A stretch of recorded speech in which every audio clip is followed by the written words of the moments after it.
Bonsoir à tous. À la une de ce journal, la capitale centrafricaine en état d'alerte maximale face aux menaces d'attentats qui planent sur Bangui.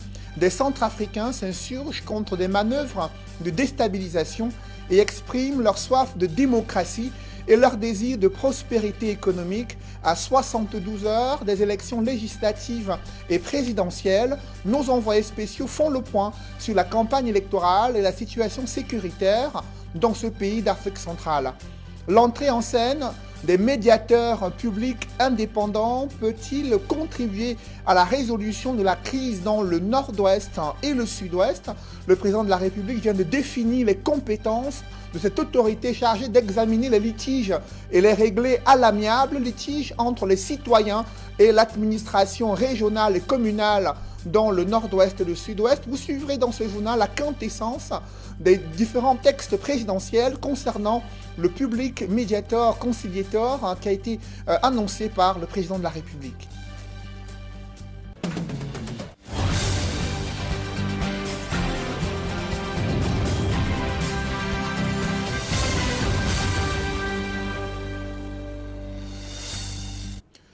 Merci de suivre cette édition complète de l'information sur Equinox Télévision. Nous sommes à 72 heures des élections législatives et présidentielles en Centrafrique et c'est un désir ardent qui émane du cœur des Centrafricains. Opposés aux coups de force militaires, ils expriment plutôt une soif de démocratie et le vœu de vivre le redécollage économique dans leur pays en proie à des violences meurtrières face à la menace d'attentats qui plane sur Bangui à l'approche de cette élection présidentielle et élection législative. Le dispositif sécuritaire a été renforcé. Eric Ouattat et Gladys Sidier, envoyés spéciaux à Bangui, font le point sur la situation sécuritaire et scrutent l'état d'esprit des Centrafricains à Bangui. Bangui, après la rumeur quant à une éventuelle invasion des rebelles, la sérénité est de retour. Tous s'accordent à dire que le pays va franchir un nouveau cap à l'issue des élections à venir. J'espère que les Centrafricains soient unis d'aller voter le dimanche 27. Parce qu'un pas devant, deux pas en arrière, ça n'avance pas le pays. Les arrière-pays, on voit les progressions, les gens marchent. Un président vient, aujourd'hui on le chasse par la rébellion, tout ça, ça n'avance pas le pays. Là c'est détruit. Quel est l'avenir de nos enfants? Donc il faut que tout le monde aille aller voter. Il faut aller massivement voter. C'est notre devoir, c'est le devoir d'un citoyen d'aller voter, élire leur président et élire aussi leurs députés à l'Assemblée. La situation sécuritaire ne nous fait pas peur parce que nous savons que la MINUSCA et les forces étrangères sont là. Et les élections vont passer dans de bonnes conditions et nous irons massivement voter le dimanche. Du côté du parti au pouvoir, l'on axe désormais la campagne électorale sur l'importance du vote, d'où ces messages qui sont distribués dans les rues ou qui sont envoyés directement sur les téléphones portables des usagers. On vient même de recevoir les affiches maintenant, c'est dans mon sac. Donc par rapport à ces mots qui se circulent maintenant, là, nous n'aurons même pas la peur d'aller, mais nous aurons toujours le courage et d'aller massivement voter. La voix de l'opposition se fait aussi entendre et la plus en vue à Bangui est celle du candidat Georges Dolo-Guélé, le dauphin de l'ex-président François Bozizé, qui veut prendre sa revanche après le faux pas de 2016, a investi les rues de la capitale.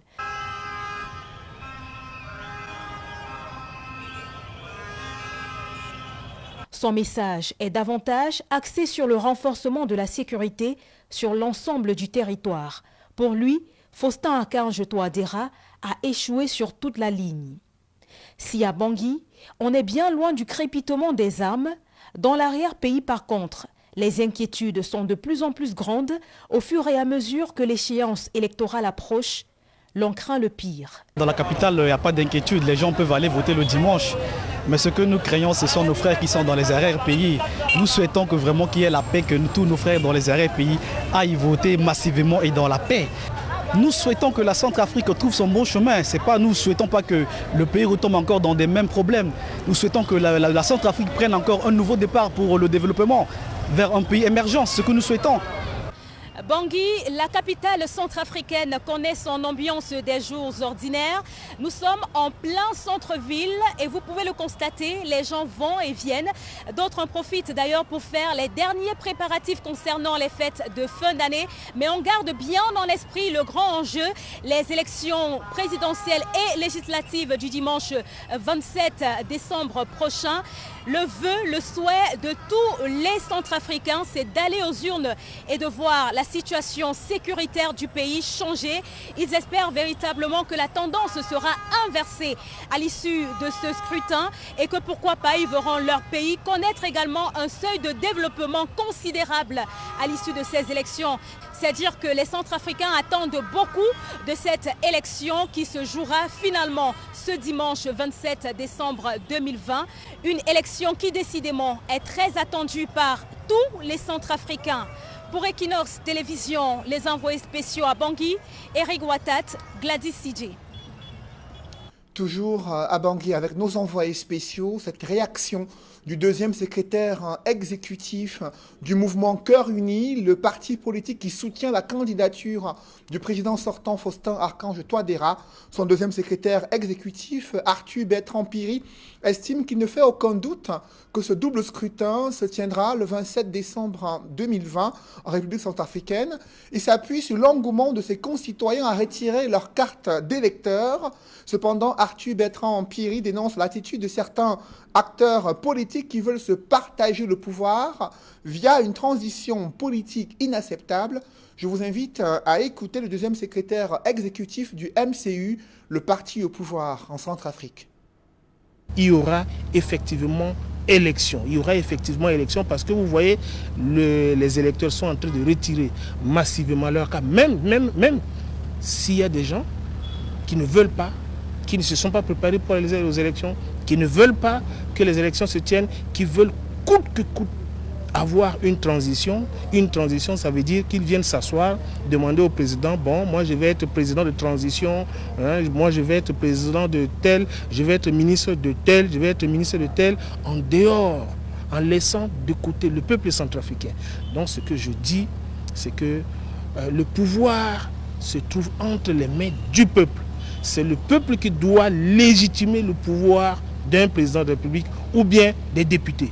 Donc allons seulement devant le peuple et le peuple décide du sort de qui dirigera la République centrafricaine. Mais nous savons que ça sera pour Faustin-Archange Touadéra.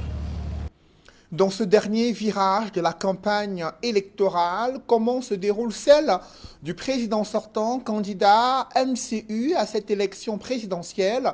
Le deuxième secrétaire exécutif du mouvement Cœur Uni fait le point sur la campagne de son candidat et déplore les nombreuses entraves décriées dans l'arrière-pays. Je vous invite à présent à suivre à nouveau Arthur Bertrand-Pirie, deuxième secrétaire exécutif du mouvement Cœur Uni. Le président de la République centrafricaine, Faustin-Archange Touadéra, quand il était élu, nous on savait que c'était pour 5 ans. On savait qu'à la fin de la 5e année, il fallait aller vers les électeurs, demander qu'ils puissent encore redonner confiance au président de la République. C'est pour cette raison que dès que nous avons commencé la campagne, nous étions déjà préparés. On savait qu'on doit aller aux élections, on savait qu'à partir du 12 décembre, on devrait commencer la campagne. Et nous avons commencé la campagne et ça s'est très bien passé parce que partout où le président de la République passe, vous voyez la mobilisation, vous voyez l'engouement. Ça, c'est pas rien, ça dit beaucoup. Parce que justement, le peuple centrafricain a observé le président de la République. Il a observé le président de la République dans tous les domaines. Vous savez, lorsque le président de la République a été élu, d'aucuns pensaient qu'il allait faire la guerre. Mais il a opté pour la paix. Il a mis la fondation, les bases de la République centrafricaine et le peuple centrafricain a observé pour dire que oui, le Faustin-Archange Touadéra, il a conduit le pays pendant 4 ans et demi, 5 ans. C'est lui à qui on doit faire confiance pour les 5 prochaines années. Donc chaque fois qu'il passe, vous voyez dans les meetings, vous voyez l'engouement. Donc la campagne se passe très bien. Dans le reste de l'actualité nationale, c'est un appel à la vigilance pour les consommateurs de whisky et liqueurs. En ce jour de réveillon de Noël, la gendarmerie a mis aux arrêts des contrefacteurs spécialisés dans la fabrication des liqueurs et whisky frélatés du côté de Yaoundé. C'est la plainte d'un consommateur qui a permis de lancer l'alerte et qui a mis en branle la gendarmerie au niveau du poste de carrière à Yaoundé. La gendarmerie qui a démantelé ce réseau et a saisi une importante quantité de produits frélatés ainsi que d'autres ingrédients utilisés dans la fabrication de ces liqueurs nocifs pour la santé des Camerounais. Explication avec Emmanuel Diop et Marcelin Gansop. Dans la cour principale du poste de gendarmerie de la Carrière, un gang de 8 hommes prit la main dans le sac. Ils étaient passés maîtres dans l'art de fabriquer des liqueurs de qualité douteuse, jusqu'à ce que l'une de leurs victimes permette aux gendarmes de donner un coup de pied dans la fourmilière. Le 17 décembre dernier, nous avions reçu une plainte d'un particulier faisant état de ce qu'il aurait acheté des boissons, des whisky frélatés chez une tierce personne.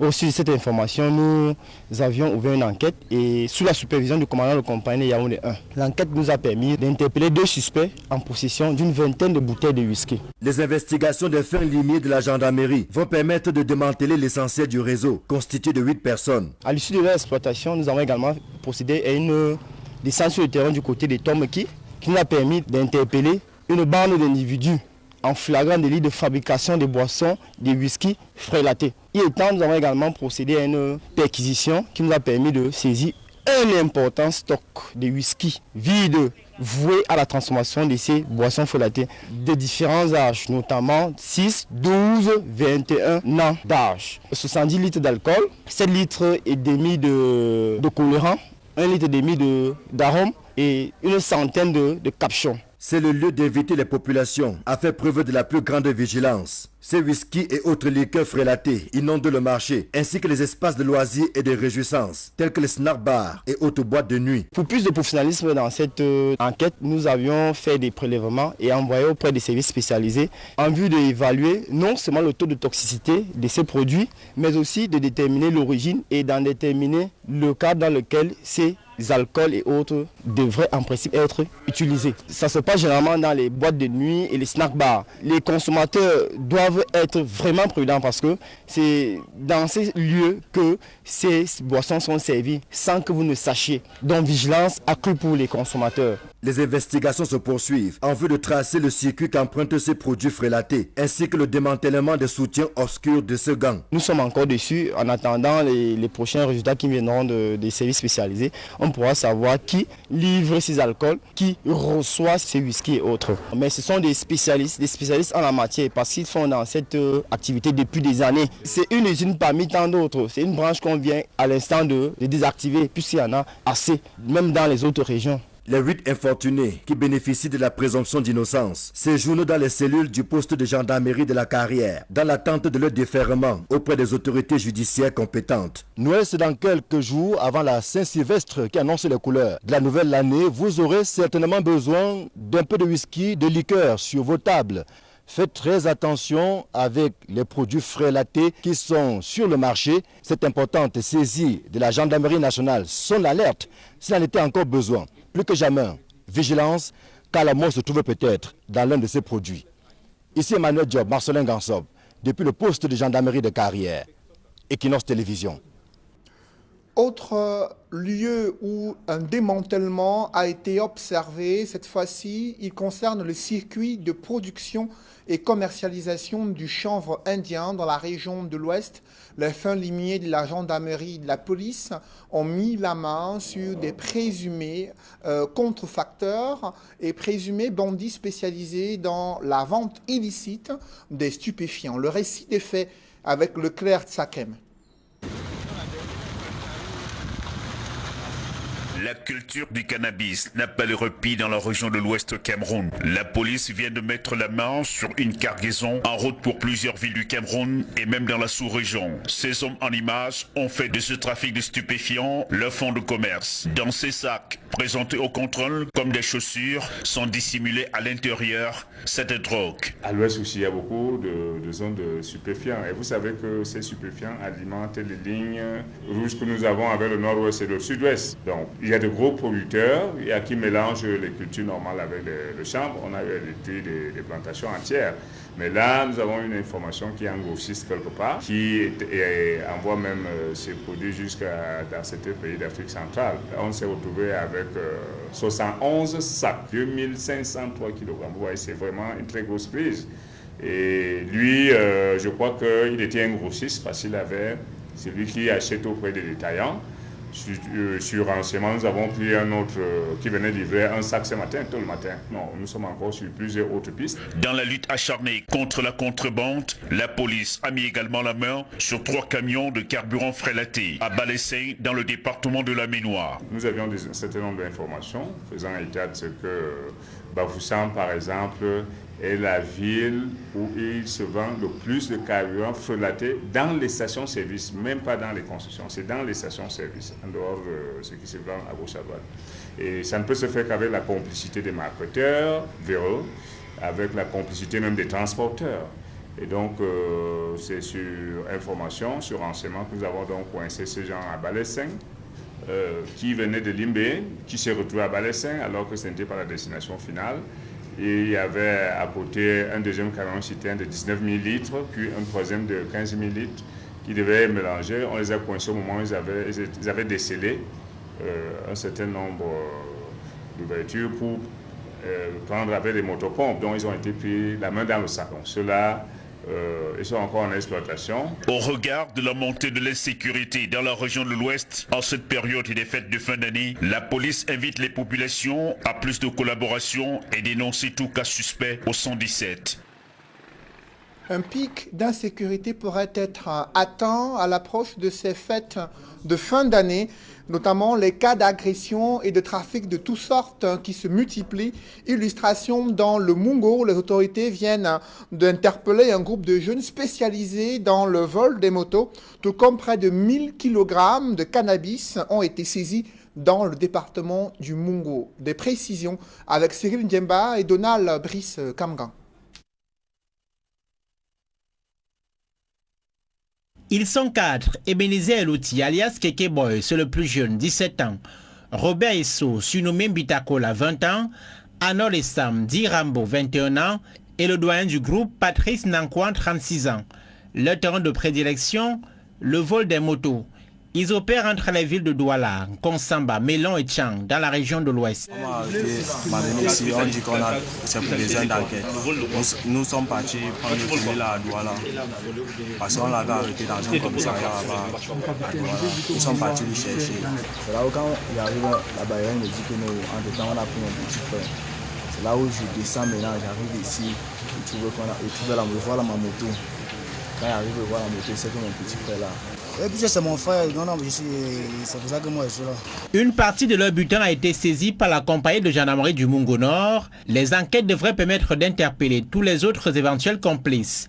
Leur déploiement alimente le climat d'insécurité vécu ces derniers mois dans le département du Mungo. Grâce à la population qui est notre principale source de renseignement et qui depuis un certain temps a déjà compris que la victoire sur l'insécurité passe par la franche collaboration entre la gendarmerie nationale et la population, nous avons pu mettre à découvert et stopper ce groupe de malfrats qui commettaient déjà suffisamment de dégâts dans notre zone de compétence. Deux jeunes malfrats présumés qui opèrent souvent en consommant du cannabis. 960 kg de ce stupéfiant viennent d'être interceptés sur la route nationale numéro 5, tronçon Douala-Konsamba.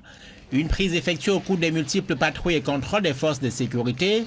À en croire la compagnie de gendarmerie, ces produits sont généralement dissimulés au milieu de vivres transportés par des camions. Le préfet du département du Mungo invite les populations à prendre langue avec les forces de sécurité afin de barrer la voie aux agressions, raquettages et autres coups de vol dans le département. Et nous continuons justement à inviter toutes nos populations à apporter le renseignement nécessaire pour que les bandits et tous les hors-la-loi soient rattrapés.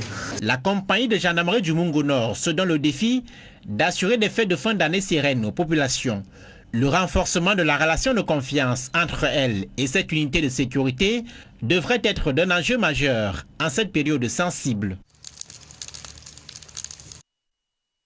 Entre le Centre national de réhabilitation des handicapés et l'un de ses pensionnaires, Bouba Sidiki accuse la direction de l'avoir violemment expulsé sans respecter les engagements liés à sa réinsertion et sa prise en charge sanitaire. Mise en cause, le centre conteste cette version des faits en assurant qu'il a bénéficié d'un suivi médical depuis 2015 et déplorant que ce pensionnaire présentait des comportements à risque. Aujourd'hui, Bouba Sidiki présente un état de santé préoccupant et affirme et exprime un cri de détresse. De reportage avec Emmanuel Diop et Marcelin Gansop. C'est un Bouba Sidiki affaibli et souffrant dans sa chair que nous retrouvons dans une clinique privée au quartier Mendong à Yaoundé. Il y séjourne depuis samedi après avoir été expulsé du Centre national de réhabilitation des personnes handicapées. Vendredi, on m'envoie un huissier. Après 19 heures, il y a une dame qui est chargée de la juridiction du centre. Elle prend les gardiens du centre, les vigiles du centre. Et il n'y a pas un mandat qu'on vous a donné pour venir. Et si c'est ça, c'est la police ou la gendarmerie. Donc on ne me touchez pas, pardon. On vient maintenant, on me tire avec la force. Vous voyez tous ces blessures-là. Et c'est là qu'on m'a mis dans le taxi. On me jette à Vannes, au touristique.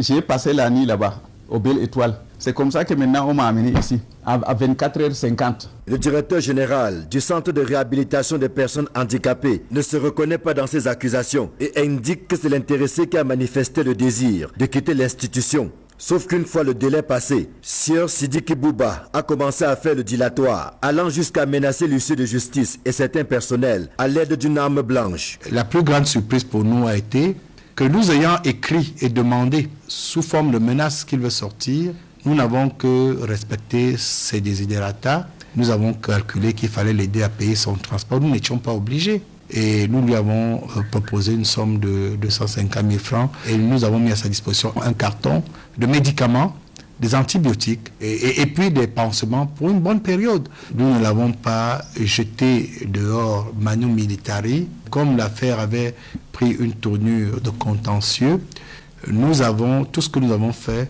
l'a été en présence d'un huissier de justice. Il a demandé qu'on lui donne une semaine, et puis la semaine étant épuisée, et nous rendant compte donc qu'il faisait du dilatoire et qu'il faisait du chantage, il fallait bien qu'on l'accompagne et qu'on respecte ses desiderata. Victime d'un accident de la voie publique en 1992, Sidiki Bouba est passé par moult péripéties avant de se retrouver en 2015 au centre des handicapés. Il estime que sa prise en charge n'a pas été adéquate et a plutôt aggravé son mal. Je suis arrivé pour la rééducation au centre, après avoir mortalisé au Nigeria. Et c'est comme ça que je suis arrivé. Maintenant, quand je commence la rééducation, comme je t'ai dit, il y a la première fracture qui arrive. Elle se consolide un peu, après on me remet aux rééducations. C'est là où on m'a attaché maintenant aux vertications, là où j'ai perdu tous les deux têtes féminines lorsque je suis parti avec Chit. Le front a tapé au niveau de ma jambe, comme les genoux étaient attachés. Et ça m'a projeté. Et tous les deux têtes féminines sont cassées. Lorsqu'il a opéré, il trouve qu'il dit non, l'infection là a déjà monté. Il a retiré la tête-ci. Il a ouvert un gros trou, c'est lui qui a ouvert ça. Ce que conteste le patron des lieux, qui suit le cas Bouba depuis l'époque où il était encore directeur général adjoint. Le collègue qu'il a reçu à l'époque avait bien diagnostiqué qu'il était paralysé complètement des deux membres inférieurs, qu'il présentait des escarres. Son taux d'incapacité permanente était de 100%. Il ne suivait pas bien ses traitements. Se disant marabout, c'est un patient qui mélangeait ses traitements, les traitements médicaux que nous donnons, à des traitements qui lui sont propres. Il se faisait lui-même des pansements avec des plantes et toutes sortes de décoctions qui ont été à l'origine des complications ou bien de la non-cicatrisation complète de ces escarres. Le natif du Diamari dans l'extrême nord reproche au directeur général le non-respect de l'engagement qui avait été pris de lui donner 5 millions de francs CFA et un terrain clôturé avant son départ du centre. Un terrain clôturé avec 10 TTB et avec 5 millions que je vais aller me débrouiller, même si c'est au Nigeria, je préfère mieux que vous me donnez ça. Je rentre, on veut qu'on va te donner quelques produits ici et avec 250 000.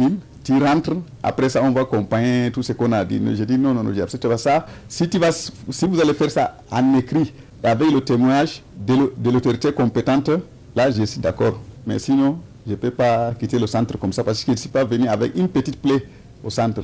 Là encore, le docteur Alexandre Manga parle de mauvaise foi de la part de Sidiki Bouba, lui qui confond dédommagement et appui à la réinsertion socio-économique. Nous pensons qu'il est manipulé parce qu'il est affaibli psychologiquement par certaines personnes qui veulent en faire un fonds de commerce pour des raisons qu'elles seules savent. Pour nous, ce n'était pas un dédommagement parce que nous ne reprochons pas de quelque chose. Comment pouvons-nous le dédommager n'ayant aucune décision de justice et n'ayant aucun contentieux antérieur avec lui? Néanmoins, précise le docteur Alexandre Manga, les portes de la structure dont il a la charge restent ouvertes. Question de finaliser l'accompagnement de Bouba Sidiki. Et dans ce sens, nous avions maturé avec lui-même son projet de réinsertion à Maroua. Il voulait faire de l'élevage et nous avions transmis la demande à monsieur le maire de Maroua 2e à l'effet de trouver une parcelle de terrain pour pouvoir lui permettre de commencer son activité de reconversion socio-professionnelle. Si les deux parties se regardent pour l'instant en chien de faïence, il n'est pas exclu qu'un vent de réconciliation souffle sur cette relation vieille de 5 ans. Il n'est à l'avantage d'aucune des parties que la tension persiste.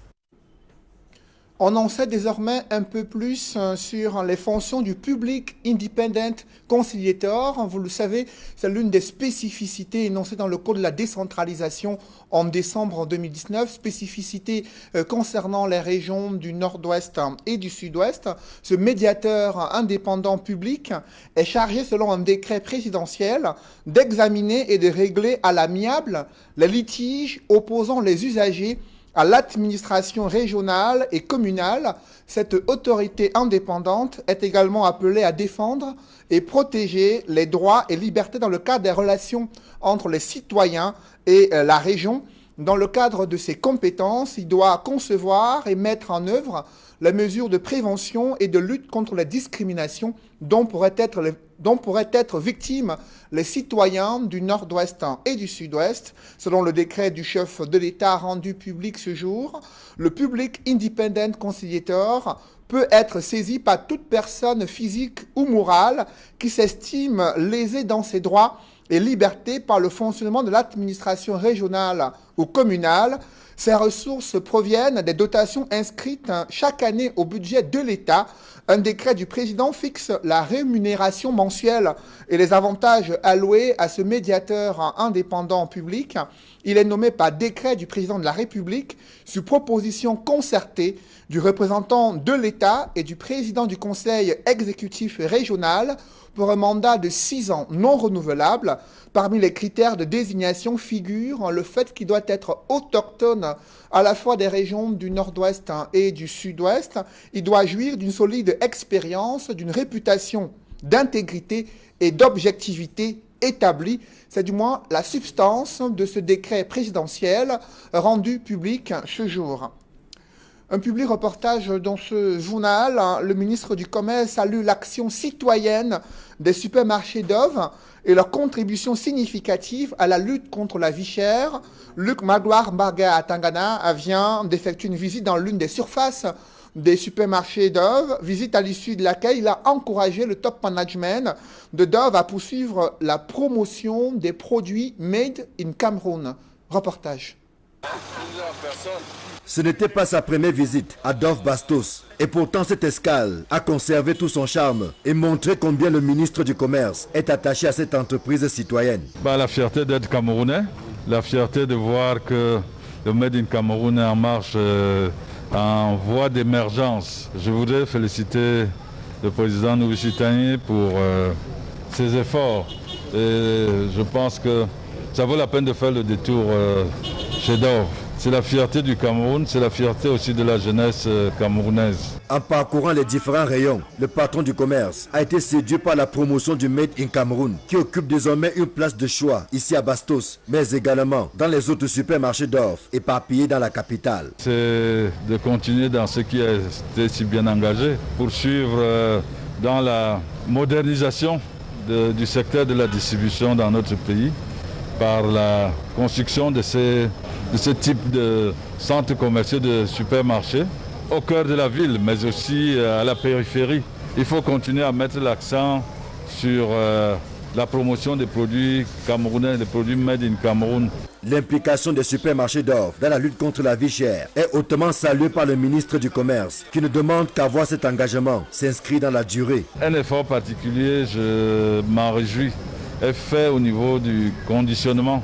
Mais je ne saurais ne pas évoquer l'autre aspect qui fait plaisir aux consommateurs. C'est qu'à côté de la disponibilité, de la très grande disponibilité des produits, je relève que les prix également sont de plus en plus à la portée de toutes les bourses. Je voudrais vraiment dire bravo au président Noussi Taï pour cet effort qui est fait sur les prix. Je pense qu'il est bon pour que les affaires prospèrent. Évidemment, il faut qu'il y ait des consommateurs. Et les consommateurs ont besoin de se sentir également pris en considération. Je crois que c'est ce qui est fait ici. Cette visite est vue d'un très bon œil par le top management des supermarchés d'Off, ici conduit par le président directeur général. Vous savez, le ministre se comporte avec nous comme un père, comme un vrai père. Il ne nous a jamais lâchés. Quand c'est bon, il est avec nous. Quand c'est pas bon, il est toujours avec nous. Il vient nous encourager tout le temps et c'est vraiment le carburant. Il n'y a rien de plus fort que les encouragements de l'administration pour les promoteurs d'entreprises que nous sommes. Je suis très heureux de recevoir le ministre. Cette visite intervient dans un contexte particulier, marqué par la récente ouverture de DOF Carrière, une pierre de plus dans la lutte contre le chômage, à travers la création de nombreux emplois directs et indirects au profit de la jeunesse camerounaise. Simplement, on porte notre croix. On essaie d'aider tous ceux qui, comme nous, peut-être n'ont pas eu la même chance que nous. Créer des emplois pour ceux qui n'en ont pas, c'est de notre responsabilité. Et voilà, on nous joue notre rôle et on espère que chacun jouera son rôle pour que la société tout court grandisse. Autant de raisons d'être fier et de motifs de satisfaction que le patron du commerce immortalise par des écrits avant de prendre congé de l'un des projets camerounais les plus réussis sur le terrain de la grande distribution. Oui, DOF est bâti sur de solides fondations et sa montée en puissance le prouve à suffisance.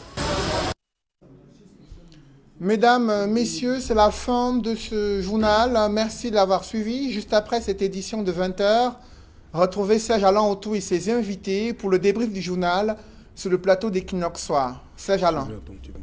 Fête de fin d'année, les liqueurs frélatées inondent les marchés. C'est le constat qui a été fait par un consommateur à l'approche des fêtes de fin d'année. Il a vite alerté la gendarmerie du côté de Yaoundé. Après les investigations, ils ont mis aux arrêts certains suspects et démantelé toute une branche où sont fabriqués des whisky et autres liqueurs frélatées avec des ingrédients et autres produits nocifs pour la santé des Camerounais. Difficile, vous l'avez vu en image, de pouvoir reconnaître à première vue les vrais whisky de ces whisky frélatés qui ont été saisis par la gendarmerie. Il faudra faire preuve de vigilance et de prudence pour les amateurs de whisky durant ce réveillon de Noël et surtout la Saint-Sylvestre.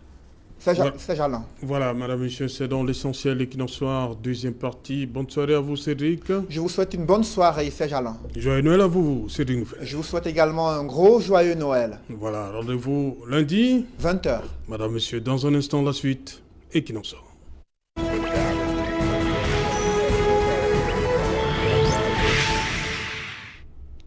Retour sur le plateau Equinox Soir, toujours en compagnie de nos invités, Maître Cheikh Ali Al-Assad du Mouvement pour la Renaissance du Cameroun, Joseph René Mboutozé, Xavier Amand Bellemé du Social Democratic Front et Serge Gauthier Onanina. Serge Gauthier Onanina, vous comprenez que cette période-ci soit propice pour que les gens trouvent des moyens de glisser des produits frélatés pour des amateurs. Pour le cas qui nous concerne, c'est le whisky. Comme a dit Cédric, difficile de reconnaître le bon grain de livret. Moi, je voudrais féliciter Equinox d'avoir attiré l'attention des autorités en charge du commerce et donc de la norme également à cet effet. Parce qu'il s'agit là non seulement d'une contrefaçon en matière de commerce, mais également d'un danger, d'une menace pour la santé des Camerounais. Et il est temps que le ministère du Commerce, au-delà, c'est-à-dire sorte ceux qui ont des complicités avec eux, parce que rien ne peut entrer au Cameroun s'il n'y a pas de complicité. Il faut que ceux qui ont des complicités avec ce genre d'habitude, de tradition... Non, tout se fait même sur place. On fabrique aussi. Voilà. Ils font sur place. Alors, s'ils font donc sur place, sur place, il faut que les autorités administratives prennent le taureau par les cornes Pour une raison simple, un alcool frélaté qui peut venir d'ailleurs, peut être un alcool qui a été dilué et tout. Mais ici, on vous mélange parfois des produits chimiques qui n'ont rien à voir avec le vin ou le whisky, qui lui-même est extrait. Donc il n'y a rien à voir. Donc c'est une menace grave pour la santé. Et ces individus, il faut sévir de façon violente, sévère et rigoureuse, ferme à leur endroit.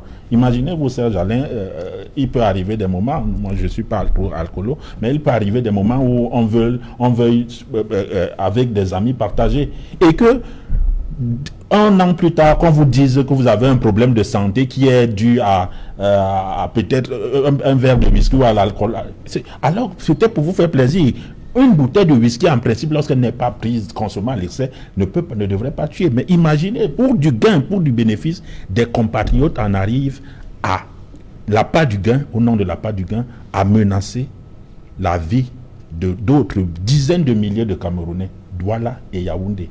Et Bafoussam, Konsamba, vous pouvez vous imaginer ça au nom du bénéfice. Mais s'ils veulent faire du commerce, qu'ils le fassent dans la norme. Ministère du Commerce, à Nord, vous êtes donc interpellé. Autorité, force de maintien de l'ordre également. Xavier Bellemou, sur cette situation. Oui, effectivement. C'est une bonne période, hein, la période de fête. Oui, on sait que les gens achètent, ils consomment un peu à l'excès. Donc ces gens-là profitent aussi pour glisser, ce qui n'est pas bien du tout. Oui, ça consacre la République, la débrouillardise, où chacun fait mieux. Et puis voilà l'hécatombe, les gens meurent en dizaines. C'est très dangereux, c'est inquiétant parce que Equinox, ce que je viens de voir Equinox est suffisamment inquiétant et c'est très bien qu'on a eu à démanteler un tel réseau parce que vous voyez quand on se déplace, bon moi je ne suis pas un consommateur d'alcool, mais j'ai l'habitude quand j'y vais au village ou bien je reçois des amis chez moi de les offrir un peu du whisky pour essayer d'agrémenter l'ambiance parce que c'est une tradition chez nous. Quand on se trouve, on essaie de partager un bout. Ou alors, si j'allais au village fêter Noël, heureusement pour moi, je ne me suis pas déplacé. Arrivé à Yaoundé, je vais faire mes courses, peut-être tomber sur une bouteille d'alcool. Je ne me connais pas bien. Heureusement, vous n'êtes pas allé au village? Oui, heureusement, je ne suis pas allé au village. J'aurais pu tomber sur une bouteille d'alcool frélatée et je vais amener ça, offrir à un papa au village. Bon, et puis, quelque chose peut lui arriver. On va penser peut-être que je suis allé empoisonner une personne. Bon, Dieu est grand, bon. Faut remercier. Mais je voudrais préciser une chose, c'est que tout à l'heure, M. Mboutouze m'a... Non, on revient. On fait d'abord le débrief. Okay? Je sais que vous brûlez d'envie de rebondir sur... attendez qu'on fasse d'abord le tour. Et merci. Joseph René Mboutouze, pour vous, cette période-ci, pour ceux qui... Vous voyez comment les Camerounais, ils sortent par grand nombre pour aller... attendre la venue, la naissance du Christ. Ils sont déjà, mais est-ce qu'ils ont l'œil, on va dire comme ça, ou bien le doigté pour maîtriser ce qui est bon, ce qui est mauvais? Non, je ne pense pas que les installations qui ont dû être, qui ont été démantelées aujourd'hui n'ont pas été installées spécifiquement pour la fête de Noël. Oui. Ça veut simplement dire que c'est quelque chose qui a cours au Cameroun, c'est-à-dire qu'il y a des entrepreneurs qui s'investissent dans le faux et qui vont jusqu'à mettre la vie des citoyens en danger. Mais ce que je perçois d'avantageux là-dedans, c'est que ça peut amener les Camerounais à aller un peu peut-être vers nos produits made in Cameroun. Bon, parce que quand vous achetez les boissons frelatées, vous amenez à vos parents au village, c'est pourquoi. Alors qu'il y a des alcools qui sont fabriqués mais dans vous vos dites villages. Les produits locaux, vous êtes de la forêt, vous savez. Oui, je dis que oui. Mais les autorités n'aiment pas ça. Nos mamans vont souvent faire ça très loin dans les champs au village. Non, c'est plus interdit. Vous vous demandez pourquoi c'est combattu alors. Serge Alain, vous savez que c'est plus interdit de fabriquer nos alcools au Cameroun. Hein. Et il semble que ces alcools sont d'ailleurs de meilleure qualité. Il faut encourager ces économies dans nos villages qui peuvent permettre aux gens de pouvoir non seulement avoir des moyens, mais de consommer des produits de qualité qui ne menacent pas, leur vie. Et d'ailleurs même des Camerounais, certains fabriquent déjà du whisky ici.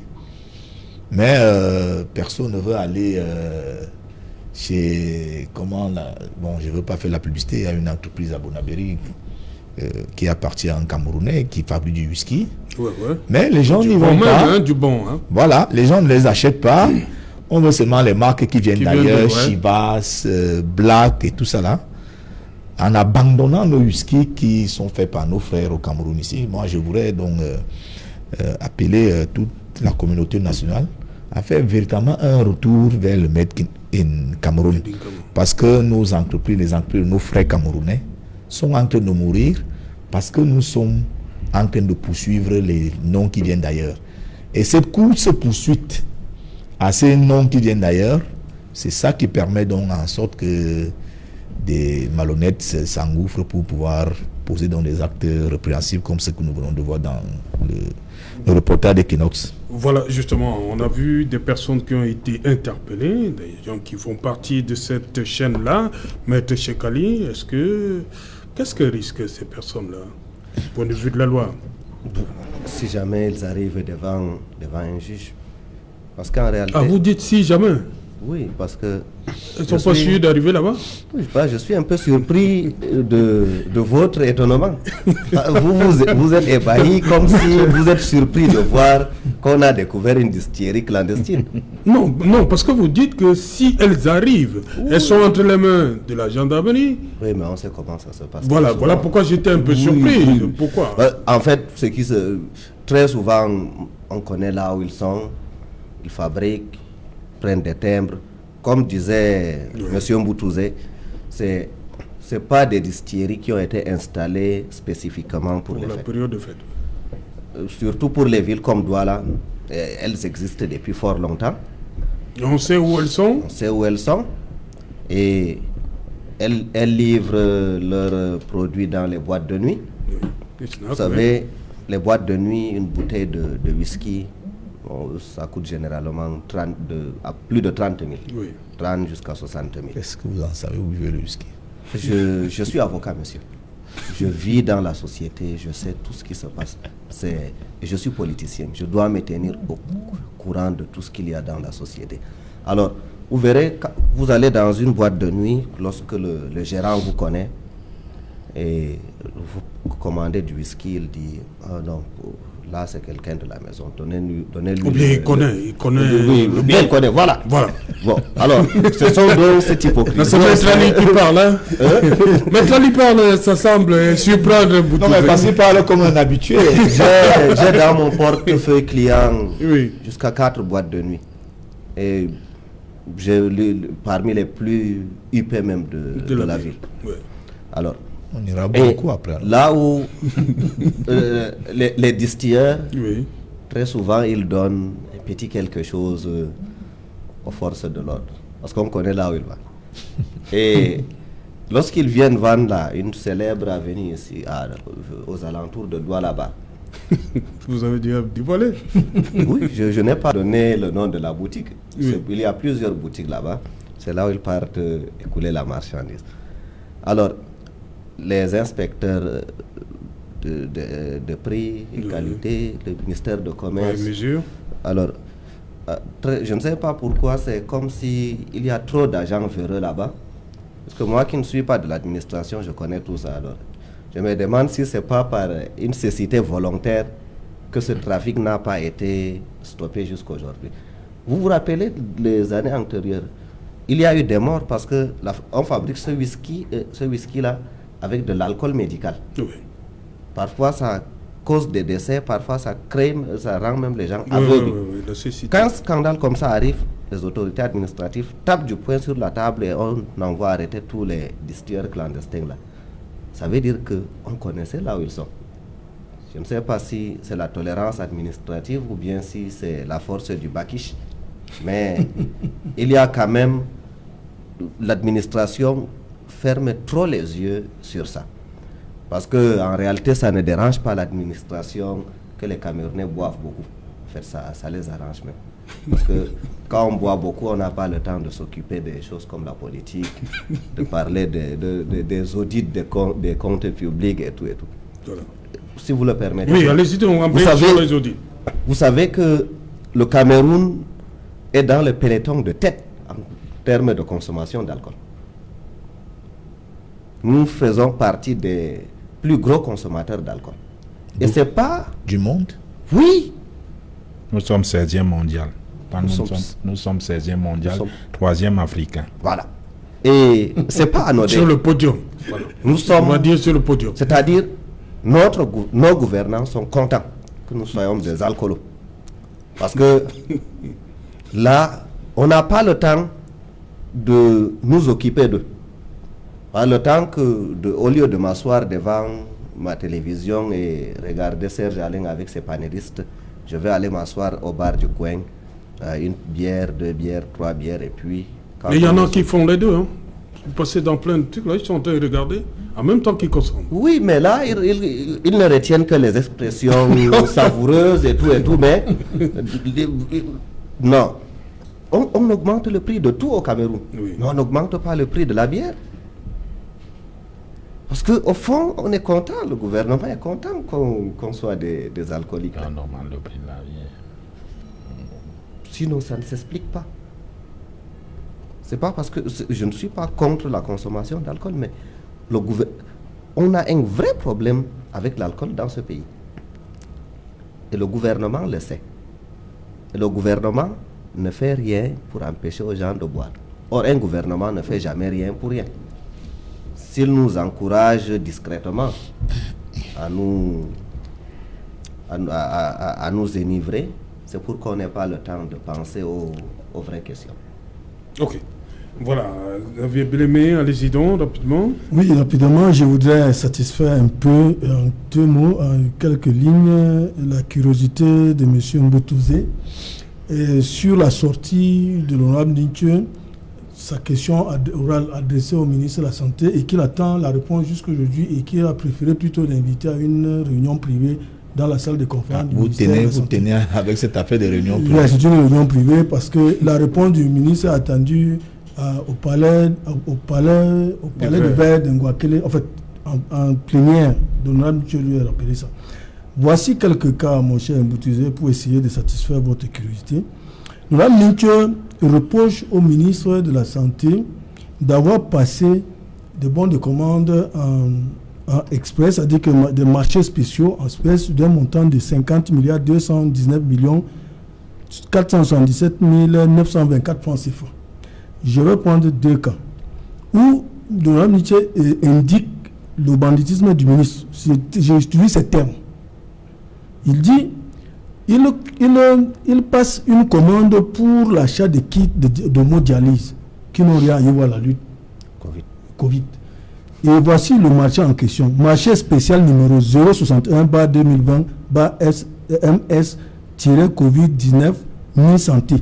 Date de signature 4 juillet 2020. Objet du marché, fourniture par voie aérienne express de 20 000 kits de dialyse, montant 796 441 272 francs CFA. Passé à l'entreprise bénéficiaire Fresenius Car Pharma Afrique. Observation, fourniture, livrée et réceptionnée. Et 2 mois après, il y a eu l'hécatombe de Berton. Voilà, ça c'est des cas incroyables. Et je vais plus loin. C'est juste, je prends juste quelques cas. Tout à l'heure, je parlais du riz Orca.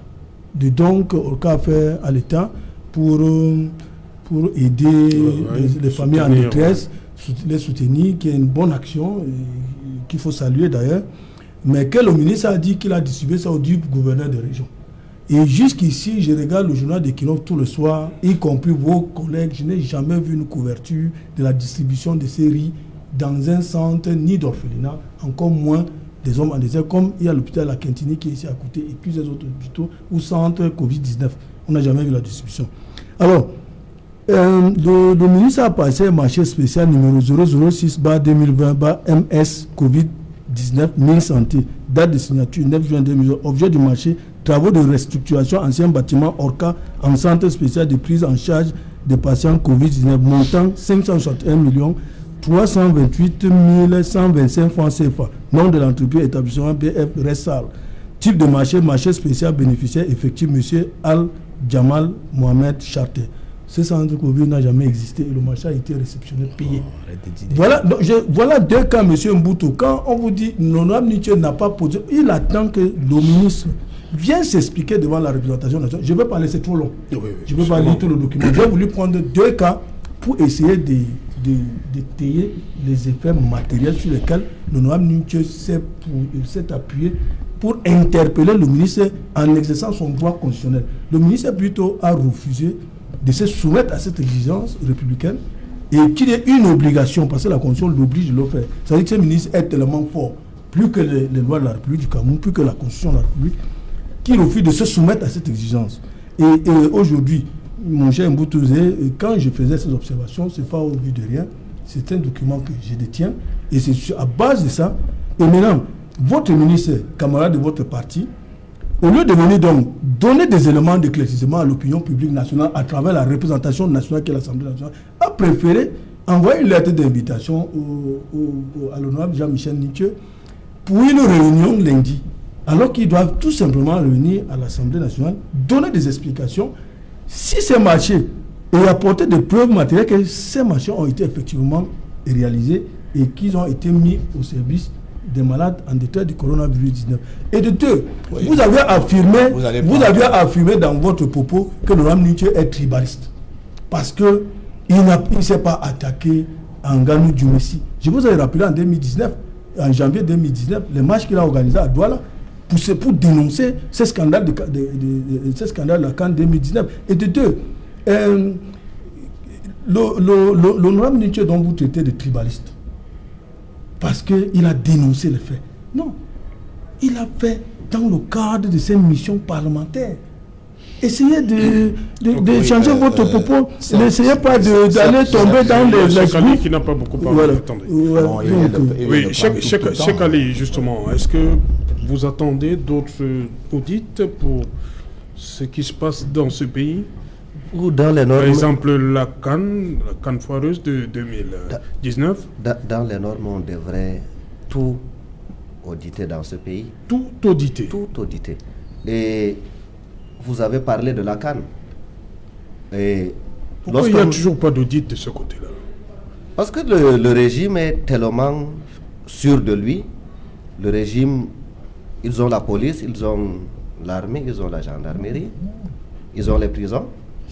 On a envie de demander pourquoi un audit seulement par rapport à Manaouda, par rapport au fonds Covid. Est-ce qu'il n'y a pas d'autres éléments dans ce pays qui mériteraient un autre d'audit aussi, des audits aussi? Le mouvement pour la renaissance du Cameroun avait réclamé des audits, par exemple, pour la CAN. Et qu'est-ce que nous avons eu en réponse? On a tiré sur nos militants à barre réelle. Célestin Djamen et Michel Doki avaient été blessés par balle. Vraiment, vous êtes au sujet. On parle d'audit et nous vous rappelons que nous avons demandé des audits pour la CAN. Et en réaction, nos militants se sont retrouvés en prison parce que l'un des objectifs des marches de l'année passée, c'était de demander des comptes pour la CAN. Je ne suis pas hors sujet, M. Mboutouzé. Vous n'aimez pas lorsqu'on vous rappelle vos crimes. Ce sont des crimes. Ce sont des crimes. Et aujourd'hui, vous parlez des audits là. Oui. Je vous ai dit que c'est une manœuvre de diversion. C'est parce que ils veulent paraître comme des anges aux yeux des bailleurs des fonds internationaux qui leur ont donné cet argent. Parce qu'on ne comprend pas. On ne comprend pas. Eux, ils ne comprennent pas. Souvent, ils sont d'un angélisme assez déroutant. Nos partenaires internationaux. Ils sont surpris que tous ces milliards qu'ils nous ont donnés, nous n'avons rien fait. Alors, Biya veut leur donner l'impression que, Biya ou en tout cas la personne qui prend les décisions, veut donner l'impression que nous allons faire quelque chose, nous allons essayer de voir où est parti tous ces milliards et tout et tout.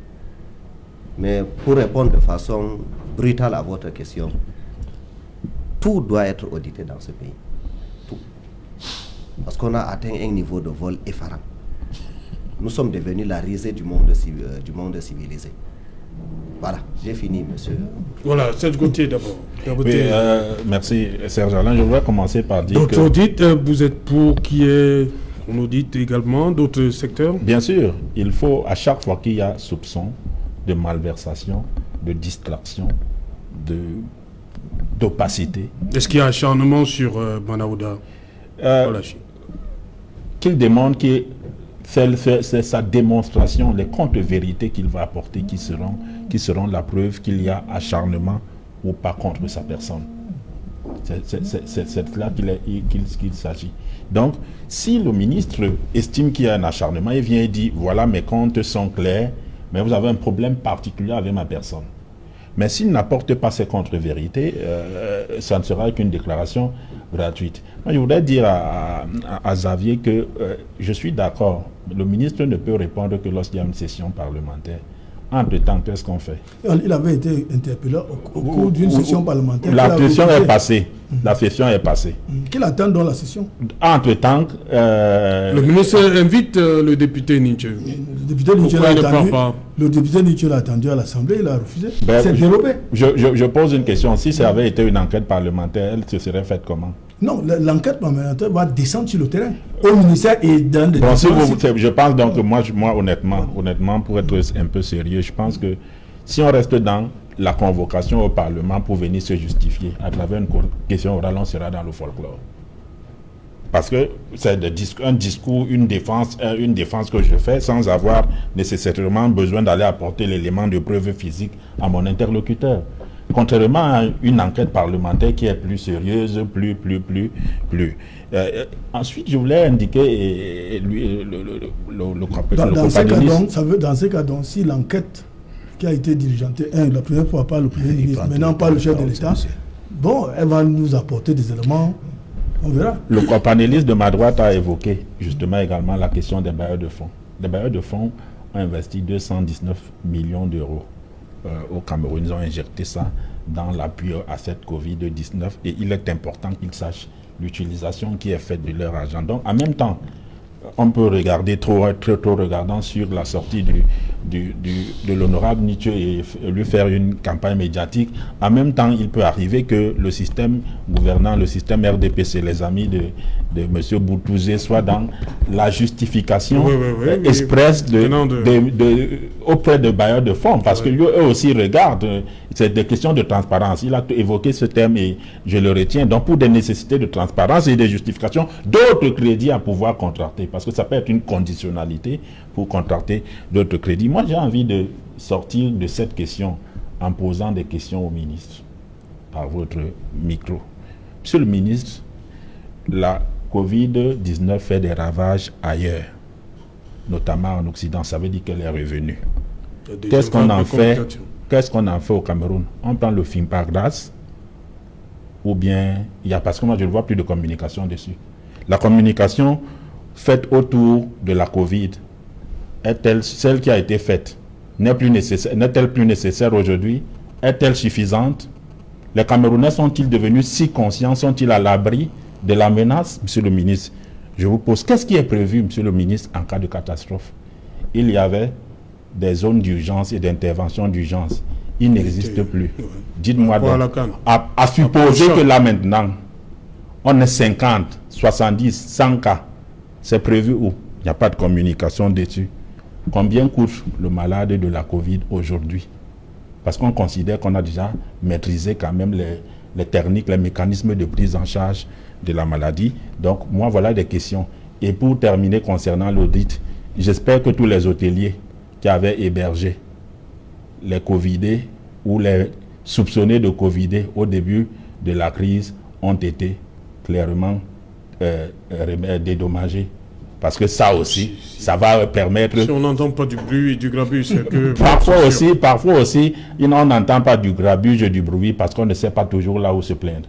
Ce n'est pas parce que nous avons écouté... Vous croyez qu'il peut encore avoir des problèmes de ce côté-là? Je ne dis pas... Moi, j'attire juste l'attention. Oui. Je suis un alerteur. C'est ça mon rôle de politicien de l'opposition. Et Joseph René Boutouzé, oui, nous sommes là face à un cas de politique publique. Dans les politiques publiques, il y a plusieurs phases.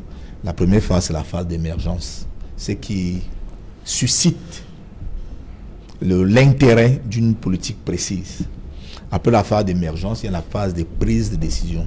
C'est-à-dire, ça a émergé, on prend la décision. Troisième phase, la phase de mise en œuvre. La quatrième phase, la phase de contrôle. Et cinquième phase, suivi, évaluation. Voilà les phases. Donc, le contrôle fait partie des phases de toute politique publique. Alors, lorsque une politique publique est mise en œuvre, notamment la lutte contre le Covid, comme celle qui a été menée par le ministre de la Santé, il faut bien arriver à la phase d'évaluation. Lorsqu'on a évalué, on peut trouver important d'enquêter, d'auditer pour, comment je dirais, pour réajuster. Voilà. Donc, ça n'a absolument rien à voir avec de la politique politicienne. Nous sommes là sur du management. Il faut bien retenir ça. La deuxième chose, mon ami du MRC a dit, on a donné 32 550 000. Mais je voulais lui rappeler que lorsque on met des gens en mission, ça a un coût. On ne peut pas faire une mission sans dépenser. Notamment, les fonds du Covid sont allés dans les 10 régions. On va prendre des inspecteurs d'État et du personnel de ce ministère qui vont devoir aller partout où cet argent a été dépensé. Mais vous croyez que si je travaille au ministère du contrôle supérieur de l'État, parce qu'on me paye un salaire et que je dois aller faire une enquête à l'extrême nord, c'est avec mon salaire que je devrais aller le faire? Je dois arriver là-bas, me déplacer, prendre l'hôtel, me nourrir.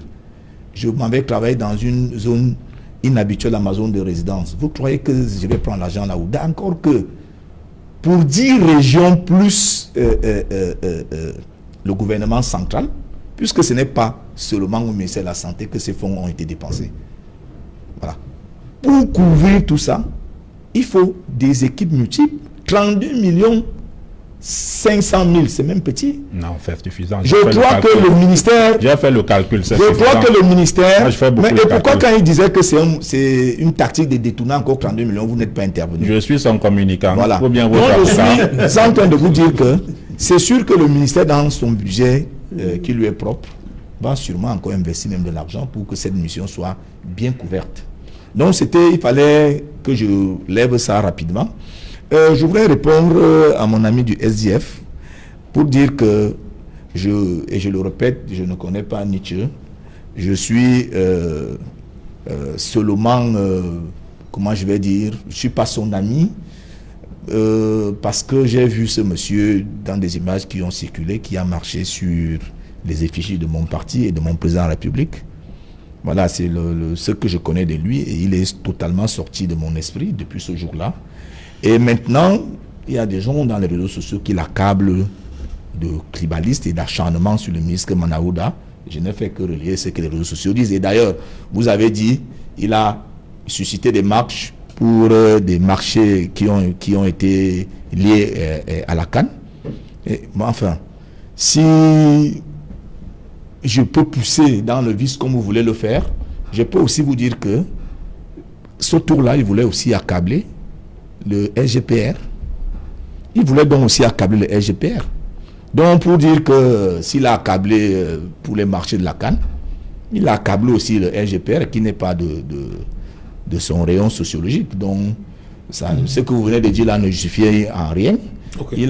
Il s'est attaqué au SGPR, maintenant il s'attaque à Manaouda. Je n'ai pas un jugement personnel. C'est les gens qui disent de lui qu'il a une mémoire sélective, une vue sélective, et il s'attaque à des personnes précises en laissant d'autres personnes dont l'opinion véhicule aussi des forfaits. Bon, merci. Les autres 179 députés attendent quoi pour acculer ces... Rapidement, on va sortir de l'émission. Oui, je vais rapidement chuter pour dire que le président de la République est constant. Il a dit qu'il allait craquer tous les voleurs à col blanc. Il est dans cette logique depuis que l'opération Épervier a commencé. Il ne fait pas de particularisme. dès que vous êtes dans la ligne de mire de ceux qui sont soupçonnés de toute forme de détournement de deniers publics, vous êtes frappé de la manière la plus forte. Okay. Voilà, donc le ministre Manaouda est dans son rôle de ministre de la Santé. Pour l'instant, rien n'indique qu'il a tenté de faire des détournements, parce qu'on ne peut pas dire qu'il n'y a pas une relation de cause-effet entre une maladie et une autre. Signature se base sur le fait qu'on a passé un marché pour les hémodialyses sur le marché Covid. Est-ce qu'on ne peut pas avoir les deux maladies à la fois? Est-ce que quand on est déjà hémodialysé, est-ce qu'on n'est pas plus exposé pour avoir le Covid? Oui, merci, rapidement. Oui, rapidement, Cheikh Ali, rapidement, on sort, je vous en prie. Mais c'est simple, ce qu'il dit, ça ne tient pas debout. Lorsqu'on fait un projet, s'il y a une mission d'audit qui était programmée, ça veut dire que le budget de la mission d'audit aurait dû être prévu lors du déblocage du montant initial. Ça, je le dis très rapidement. Je ne suis pas d'accord avec ce que M. Mboutouzé dit. Il y a une odeur de fumée et pour rassurer les bailleurs internationaux, on va s'agiter un peu et puis ça va faire comme l'argent, le coup de cœur des lions. Le PURS est pour la transparence et à chaque fois qu'il y aura des soupçons de malversation, nous viendrons ici accompagner tous ceux qui les dénoncent. J'en profite pour de ce plateau pour souhaiter au nom d'abord à mon premier secrétaire ses meilleurs voeux, mais également transmettre ses meilleurs voeux à tous les Camerounais, à tous nos militants et saluer un confrère, Prince Moukage Joël, qui nous écoute en direct de Bamenda avec un fan club Equinox de ce côté. Xavier? Oui. Bon, moi je remercie beaucoup, mais je terminerai rapidement pour dire que ce n'est pas le seul scandale. Le dernier scandale du ministre, c'est les tests Covid-19 au niveau des aéroports, qu'il a d'abord taxé à 60 000 francs pour ceux qui sortent et 30 000 francs pour les arrivants. Il a fait un rétro-pédalage à la dernière minute parce que ça, c'était un courroux. Les gens ont dénoncé ça. Et c'est un ministre qui se retrouve toujours là où il y a des problèmes d'argent. Il est très proche de là, il n'est pas loin des scandales financiers. Malgré, bon, j'apprécie beaucoup l'effort de M. Boutou. Non, ce n'est pas pour le... Vous avez dit avant là, je t'en prie. Vous avez dit. Merci, nous sommes arrivés au terme, merci. Non, c'est très important ce que je voulais Rapidement, alors, rapidement. Voilà. Je voudrais dire qu'il faut que les Camerounais considèrent que le Covid est arrivé comme une éclair.